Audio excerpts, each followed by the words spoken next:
रायगड किल्ला भारत विविधतेने नटलेला, बहुभाषिक, बहुपरंपरा, अनेक राज्ये असलेला देश.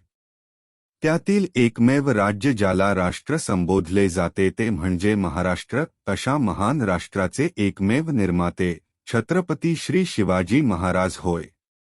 पुण्याच्या जहागिरीपासून झालेली सुरुवात ते रायगडावर झालेला अद्वितीय असा राज्याभिषेक असा हा रायगड किल्ला महाराजांची अविभक्त, अविभाज्य आणि अद्भुत अशी राजधानी होती. विधात्याने मानवाला भूतलावरील इतर प्राणिमात्रांपेक्षा बुद्धी, भाषा आणि मानसिक क्षमता आदी गुणांचे मोठे वरदान दिले आहे. या देणगीमुळे आपल्या वैचारिक सामर्थ्याने भूतकाळात घडलेल्या घटनांची मालिका स्वतःच्या मनात अचूकपणे तो भरू शकतो. त्यास स्मृती असे म्हणतात. स्मृती ही चालना देणारी शक्ती आहे. मृत्यू हा जरी शरीराचा होत असला तरी त्या व्यक्तीची स्मृती आपल्या मनात साठवण्यासाठी त्या व्यक्तींनी घडवलेल्या, अनुभवलेल्या वास्तूंचे दर्शन घेणे आवश्यक असते.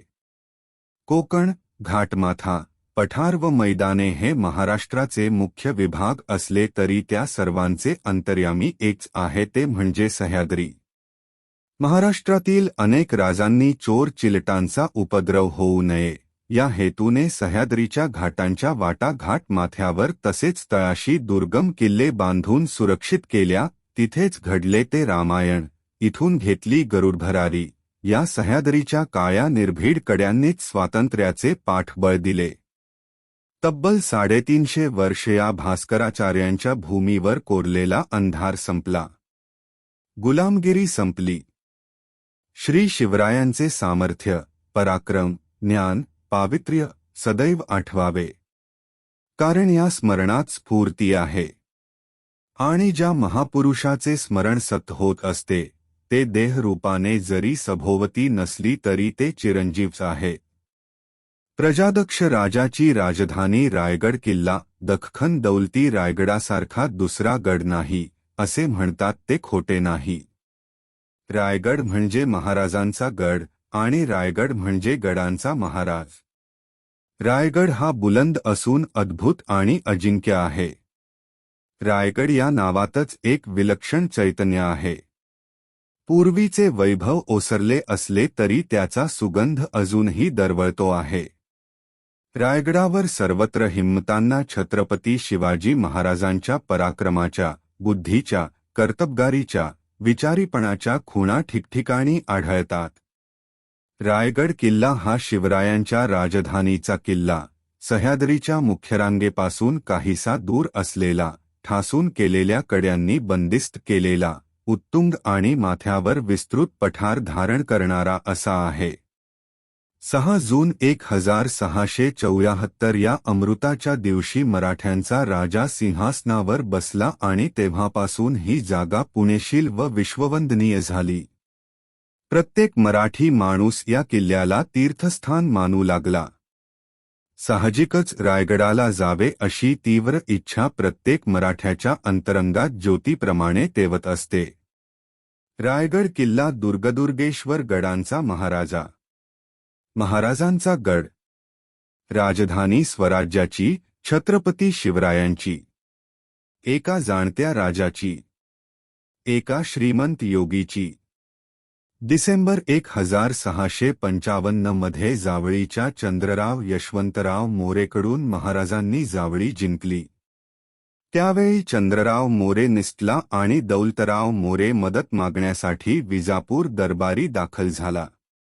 रायरी क्रमप्राप्त असल्याने शिवाजी महाराज रायरीच्या पायथ्याशी दाखल झाले. दिवस होता दिनांक 6 एप्रिल 1656. रायरी खाली तळपडला. रायरीच्या सर्व बाजूंनी नाकेबंदी झाली. 1656 मध्ये किल्ला ताब्यात आला. महाराजांनी किल्ल्यावर पाय ठेवला. महाराजांनी बारकाईने किल्ल्याची पाहणी केली. या आधी सुमारे 500-600 वर्षांपूर्वी येथे एखादी सैनिकी ठाणे असावीत. एकंदर भव्य आणि उंचीच्या आकारामुळे त्याचा नंदादीप असाही उल्लेख आढळतो. 13व्या शतकात हा किल्ला देवगिरीकर यादवांच्या ताब्यात होता. यानंतर दक्षिणेत मुस्लिम आक्रमणे झाली, त्यांनी जवळपास दख्खनचा सर्वच भाग ताब्यात आणला. 1436 मध्ये बहमनी सत्तेचा सत्ताधीश दुसरा आला होता. 1479 मध्ये सत्तेच्या 5 भागांमध्ये विभाजन झाले. 1618 मध्ये जावळी प्रांत कोणाकडे असावा यावरून निजामशाह आणि आदिलशाह यांच्यात वाद झाला. नंतर आदिलशाहीतील मातब्बर सरदाराने तो जिंकून घेतला. पण नंतर 1626 मध्ये इब्राहिम खान नावाच्या सरदाराने पुन्हा जावळी जिंकली. दिल्लीच्या शहाजहानने निजामशाही बुडवली.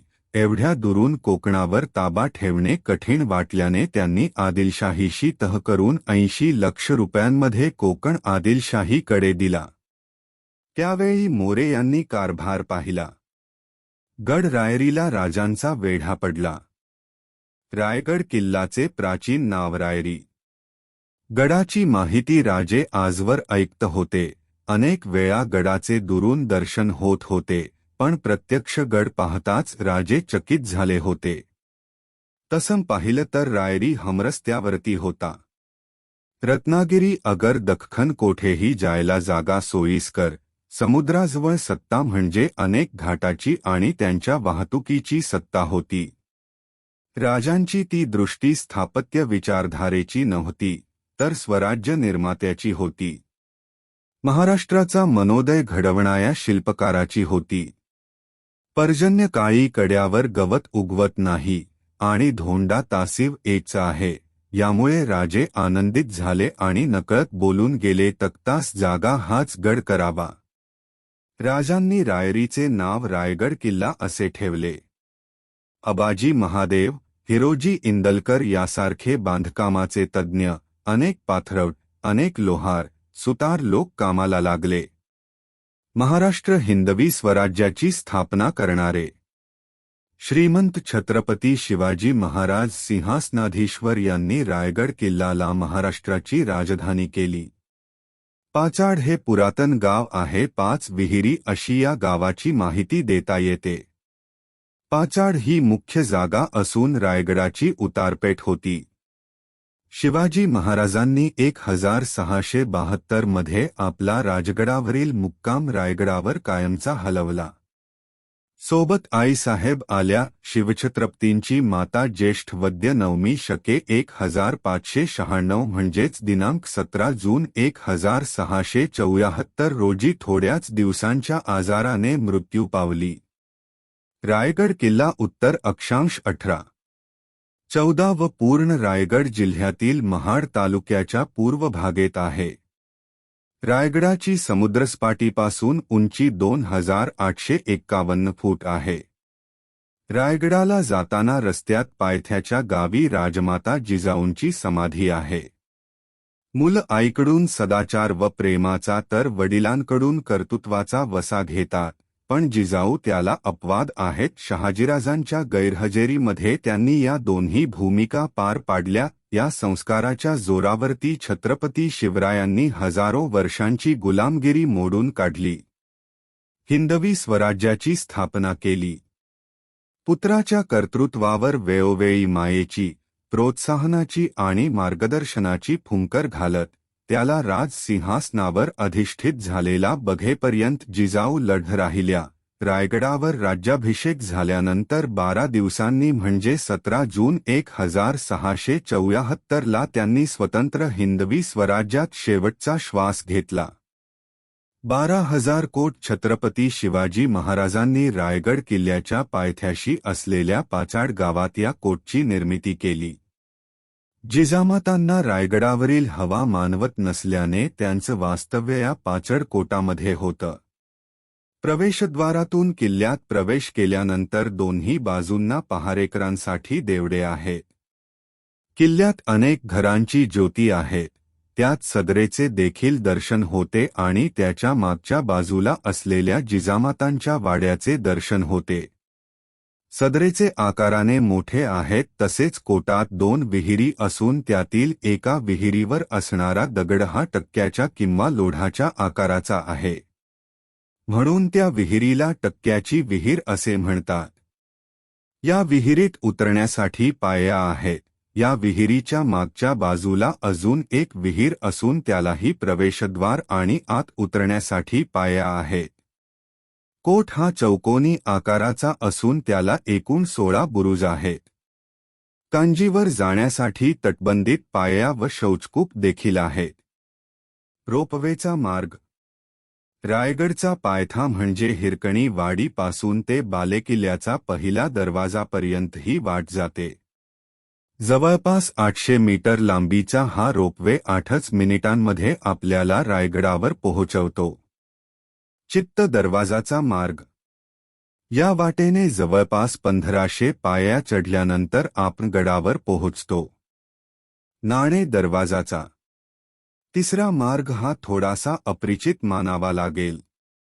हा मार्ग म्हणजे यात आरण्यातून जाणारा पायरी मार्ग पुढे मूळ वाटेला मिळतो. थोड्याच पायऱ्या चढून आल्यावर आपल्याला प्रथमदर्शी एक बुरुज लागतो.